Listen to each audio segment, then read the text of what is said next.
नमस्कार, मैं हिमांशु मिश्रा। आप देख रहे हैं लोकल पर फोकस। दोस्तों, ये भारतीय टीवी की विशेष पेशकश है।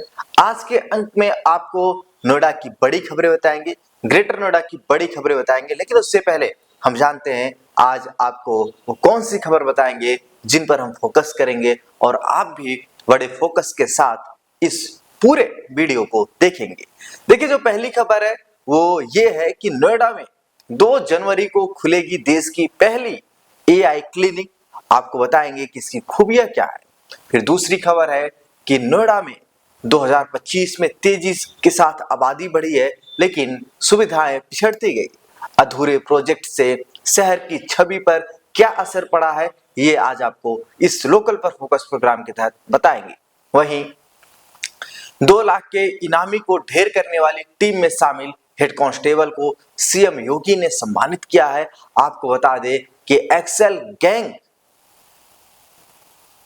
कैसे वारदात करता था, आज आपको इस वीडियो में ये भी बताएंगे।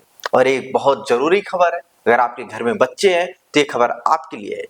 बच्चे के रोते समय अंडकोश में आ रही सूजन तो हो सकता है हाइड्रोसीलिया हार्निया। अगर आप अनदेखी कर रहे हैं तो इससे जोखिम बढ़ सकता है।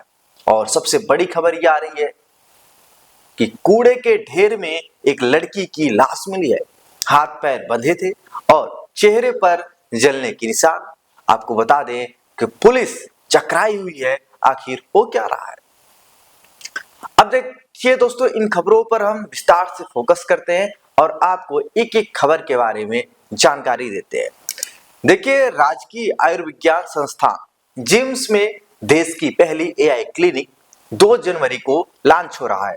इसका संचालन सेंटर फॉर मेडिकल इनोवेशन के माध्यम से किया जाएगा। यह पहल जिम्स को देश में एआई आधारित स्वास्थ्य नवाचार का केंद्र बनाती है, जहां चिकित्सक और स्टार्टअप सीधे मिलकर एआई समाधानों का परीक्षण, सत्यापन और तैनाती कर सकते हैं। आपको बता दें कि आईआईटी कानपुर पहल में इकोसिस्टम पार्टनर के रूप में शामिल है। शैक्षणिक मेंटरशिप, तकनीकी मार्गदर्शन और इक्यूएशन समर्थन प्राप्त करेगा। इससे अनुसंधान, तकनीक और स्वास्थ्य सेवा के बीच मजबूत सेतु बनाया जा सके। स्टार्टअप्स और नवाचारकर्ताओं के लिए आवेदन पहले ही जारी कर दिए गए, जो उन्हें अस्पताल आधारित इस अनोखे पारिस्थितिकी तंत्र तक शुरुआती पहुंच प्रदान करते हैं। आपको बता दें कि जिम्स के सीएमई के सीईओ डॉक्टर राहुल सिंह ने बताया कि लंदन के डॉक्टर शिवा कुमार, चंडीगढ़ के डॉक्टर हर्ष भयान, डॉक्टर दीप्ति चुग, डॉक्टर अर्चना ने देख रेख में क्लिनिक का संचालन किया जाएगा। आपको बता दें कि इस एआई क्लिनिक में कौन कौन सी विशेषताएं हैं, पहले आप ये जान लीजिए। देखिए, भारत का पहला एआई क्लिनिक सरकारी अस्पताल है। मासिक गतिविधियों के तहत चिकित्सक स्टार्टअप सहयोग मिलेगा।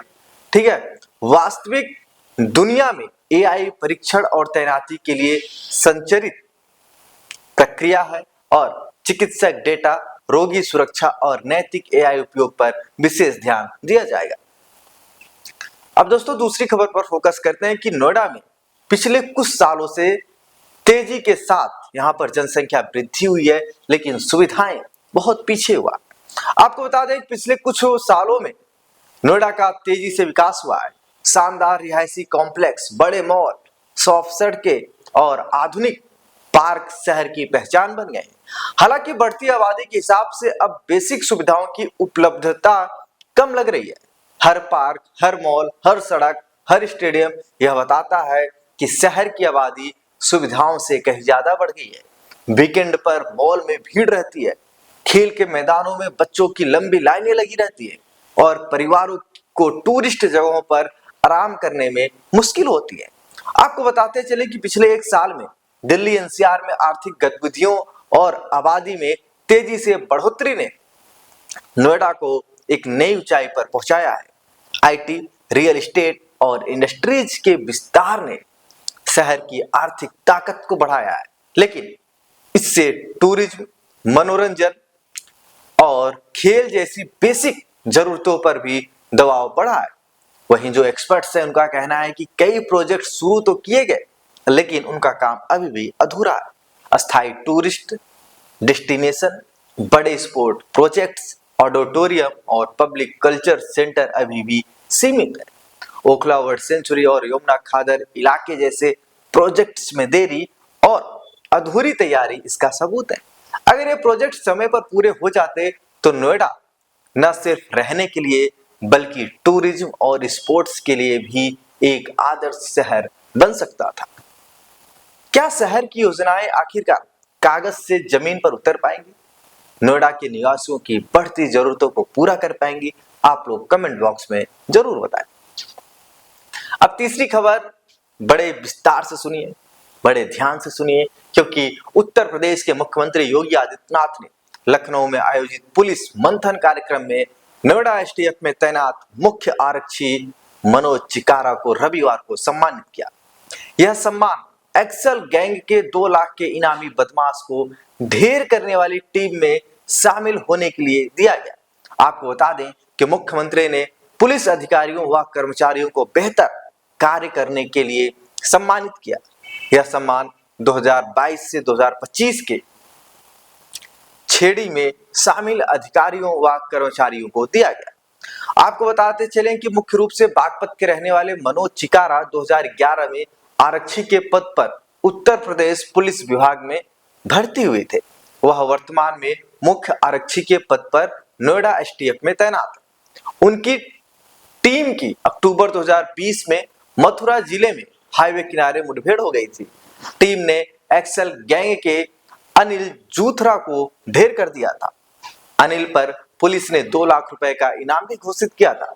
एक्सल गैंग कैसे वारदात करता था आप ये जान लीजिए।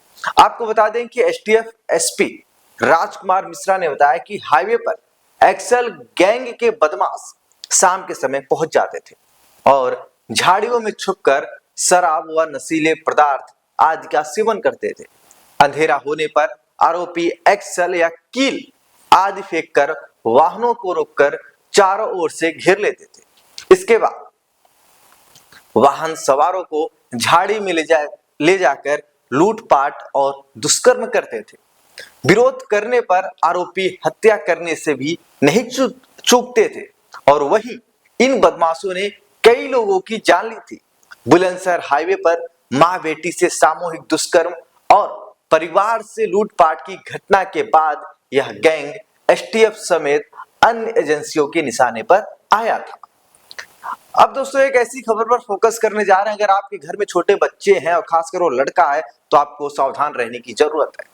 आपको बताते चलें कि बच्चे के रोने के दौरान या डायपर बदलते समय अंडकोश में दर्द और सूजन की आ रही परेशानी तो जन्मजात हाइड्रोसील या हार्निया हो सकती है। आपको बता दें कि जो विशेषज्ञ डॉक्टर हैं उनका मानना है कि जन्म के समय में बच्चों के अंडकोश में तरल पदार्थ के जमा होने के कारण यह होती है। यह जन्म के समय मौजूद होता है। यह रोग लड़कों के मुकाबले लड़कियों में बहुत कम पाया जाता है। जिम्स के सर्जरी विभाग के प्रोफेसर डॉक्टर मोहित माथुर ने बताया कि जन्म से पहले अंडकोश पेट से अंडकोश में एक छोटे मार्ग से मार्ग में उतरते हैं। इसे प्रोसेस वेजिलेंस कहा जाता है और आमतौर पर यह मार्ग जन्म से पहले बंद हो जाता है। यदि यह खुला रहता है तो तरल पदार्थ अंडकोश में बह सकता है। इससे जन्मजात हाइड्रोसील हो सकता है और यदि आंत आता है तो इसे जन्मजात हार्निया कहा जाता है। हालांकि अधिकतर यह दर्द रहित होता है। यह बच्चे के स्वास्थ्य और भविष्य की प्रजनन क्षमता को प्रभावित नहीं करता। अक्सर माता पिता को अंडकोश के एक या दोनों तरफ एक नरम दर्द रहित सूजन दिखाई दे सकती है। दिन के समय या जब बच्चा रोता है तो सूजन बढ़ सकती है और जब बच्चा सो रहा होता है तो सूजन कम हो जाती है। आपको बता दें कि आमतौर पर हाइड्रोसील में तत्काल उपचार की आवश्यकता नहीं होती।